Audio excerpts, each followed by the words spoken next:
మొన్న ఒక అబ్బాయిని తీసుకొచ్చారు. వాడు ఎస్ఎస్‌సి చదువుతున్నాడు.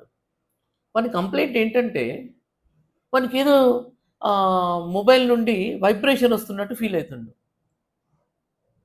ఊరికే వెళ్లి పదే దాన్ని చెక్ చేస్తాడు. రింగ్ ఏమి రావట్లేదా? అదేంటి నాకు వైబ్రేషన్ వినిపించిందే అనుకుంటాడు. మళ్ళీ పెట్టేస్తాడు. మళ్ళీ కొంతసేపటికి మళ్ళీ గబుక్కున ఉలిక్కిపడి లేసి మళ్ళీ చూస్తాడు. అది డే గాని, నైట్ గాని. సో, దీన్ని ఏమంటున్నారంటే యాంగ్జైటీ అంటున్నారు. వైబ్రేషన్ వల్ల వచ్చే యాంగ్జైటీ లేదా phantom vibration syndrome are phantom ringing syndrome అంటున్నారు. ఆహ్, ఇలాంటి కేసెస్ ఎక్కువొస్తున్నాయి. వాళ్ళకేంటంటే ఈవెను చాలామంది పక్కనే పెట్టి పడుకుంటారు. దిండు కింద పెట్టి పడుకుంటారు. వాళ్ళకెప్పుడు దాని నుండి ఎక్కడ మొబైలు కాలొస్తే ఎక్కడ మిస్ అయిపోతానేమో, దీన్నేమంటారు ఆహ్, ఫోమో అని గూడా అంటారు. Feeling of missing out.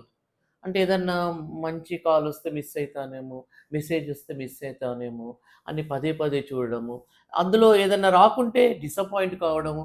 వస్తే మళ్ళీ దానికి మళ్ళీ రి రెస్పాండ్ కావాలి. మళ్ళీ మెసేజ్ పెట్టాలి. మళ్ళీ నాకు ఎన్ని లైక్స్ వచ్చినాయి చూసుకోవాలి. ఇలాంటిదంతా విషియస్ సైకిల్. ఇదొక వలయంలో చిక్కుకుంటున్నారు యువత. సో, ఈ విషయం గ్రహించి మనం తప్పనిసరిగా ట్రీట్మెంట్ ఇప్పియాలి.